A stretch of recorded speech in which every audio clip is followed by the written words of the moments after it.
결론 부분에서는 마무리하는 파트예요. 보통 본론까지 쓰면 끝난 느낌이에요. 그래서 결론을 취약하게 끝내는 분들이 상당히 많습니다. 대충 줄로 끝내시는 분도 있고 2줄로 끝내는 경우들도 상당히 많은데요. 결론을 쓰는 이유는 결국에는 나의 주장을 다시 한번 이야기하면서 핵심 메시지를 전달하면서 마무리를 하는 거거든요. 그러니까 끝까지 아름다운 모습을 보여주기 위한 부분이라고 보시면 돼요.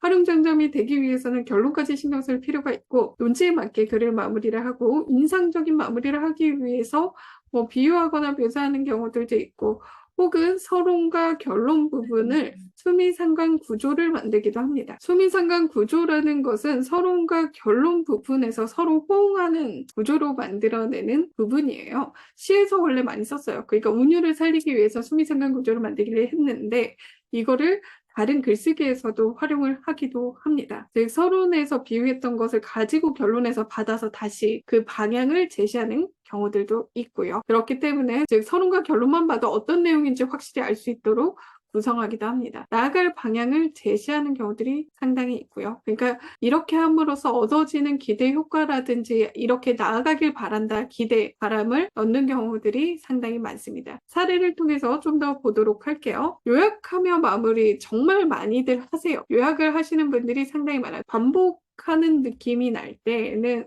글이 지루해집니다. 그래서 주의할 필요는 좀 있어요. 최근 혼술, 혼밥 문화를 주제로 한 드라마가 화제이지만 이러한 문화를 긍정적으로만 볼 수 없다. 개인주의가 팽배해져가는 우리 사회에서 나홀로족이 증가한다면, 그러니까 여기 본론에서 이야기했던 문제들이 다시 한번 하고, 그러니까 더불어 나가는 사회로 나아가자. 요약을 하기는 했지만 방안을 조금 얘기하면서 이렇게 나아가길 바래, 나아갔으면 좋겠어 방향까지 제시한 형태예요. 이렇게 서술했을 때 문제가 되는 부분은 어떤 거냐면, 서론에서 쟁점을 얘기하면서 비슷한 얘기를 했어요. 근데 본론에서 구체화하면서 다시 한번 언급했어요. 결론에서 또 이야기하는 느낌이면 3번 반복한 느낌이 날 수가 있어요. 그렇기 때문에 요약할 때 조금 주의는 필요합니다. 그러니까 문장이 너무 똑같이 반복되지 않도록 유의를 해서 서술해야 합니다. 두 번째로는 사자성어나 속담으로 마무리하는 경우들 있죠. 저도 이거 많이 활용하는 편인데, 왜냐하면 우리가 본론에서 중복된 내용들이 나오면 지루해진다기 때문에 이것을 최대한 배제하기 위해서는 메시지를 담을 수 있는 인용구가 나오면 훨씬 더 좋기 때문에 그래요. 그래서 그 인용구를 찾아서 쓰면은 중복된 느낌이 확실히 덜어집니다. 과욕초화라고 했다. 욕심이 많으면 화를 불러온다는 뜻으로 자국만의 이익을 추구하며 세계화 시대에 다 같이 자멸의 길에 빠져들 수는 있다는 의미다. 따라서 우리는 보호무역주의에서 벗어나 자유무역과 국제협력을 추구해야 한다. 시장 다변화를 위한 신시장 개척도 필수이다. 우리 기업이 해외에 더 많이 진출할 수 있도록 코트라도 종횡무진 활약해야 할 것이다. 이를 통해 우리가 수출 위기를 타개하고 선진국으로 발돋움하길 기대한다. 즉 여기 부분에서 과욕초화라는 사자성어를 활용을 해서 그 의미가 무엇인지 이것을 바탕으로 우리가 나아갈 방향까지 제시한 형태예요. 이렇게 정리를 하게 된다면 혹시 뭐 위기라는 내용을 쓸 필요는 없어지는 거죠. 그리고 비유로 마무리하는 부분들이 있는데요. 비유라는 것은 어떤 인용구를 가지고 표현하는 경우들도 있고, 지금 여기에서 위기를 폭풍이라고 표현을 한 사례입니다. 폭풍 속에서도 길은 열리는 법이다. 실제로 우리나라는 열악한 환경 속에서도 위기를 극복해왔고 수출 역사를 새로 썼다. 브렉시트, 미국 대선 등 불확실 속에서도 수출은 우리의 희망이 될 것이다. 그러므로 이러이러한 방을 통해서 폭풍우를 뚫고 새로운 수출 신화를 쓰길 기대해본다. 폭풍을 지금 앞에서 쓰고 다시 한번 쓰면서 비유를 계속 활용하고 있어요. 그러니까 비유를 한 문장에서 끝났다고 해서 끝내는 게 아니라 전체적으로 조화롭게 쓸 수 있는 방안도 있습니다. 특히 지금과 같은 위기, 수출 계속 적자 나고 있는 상황에서는 이런 식의 결론구를 가지고 고쳐 쓸 수가 있겠죠. 템플릿처럼 쓸 수도 있겠죠. 자신의 입장을 밝히면서 마무리, 찬반 유형이라든지 나의 주장이 확실하게 밝혀져야 하는 문제들이 있어요. 그런 경우에는 나의 입장을 보여줄 필요가 있습니다. 국민들의 법 감정과 법원의 판단이 괴리되지 않도록 소년법 개정을 미뤄서는 안 된다. 날로 늘어가는 촉법 소년 범죄를 예방하고 사회적 경각심을 주기 위해서다. 헌법 제9조를 개정하여 어린 나이라도 강력범죄를 저질렀을 경우 응당한 처벌을 받을 수 있도록 정의를 세우길 바란다. 즉 소년법 개정하자 이 주장을 가지고 이야기를 하는 거죠. 그래서 나의 의견이 나오는 건 본인의 견해를 밝혀라 혹은 찬반 의견을 제시하라 이런 식의 논제라면 나의 입장이 뭔지를 다시 한번 밝히는 형태로 결론을 마무리할 수가 있습니다. 문제 상황을 다시 한번 환기하면서 마무리하는 경우들도 있어요. 여기에서는 지금 왜 한국은 노벨 과학자 수상자와 같은 세계적인 석강이 나오지 않는 거죠?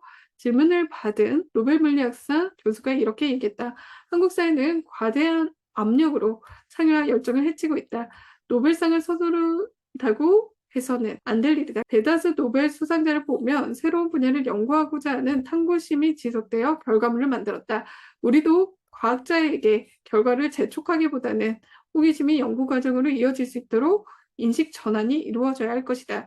즉 우리나라에서 석학이 나오지 않는 이유에 대해서 결국에 서둘러서 그렇고 서두르지 말자는 내용으로 전개를 하고 있죠.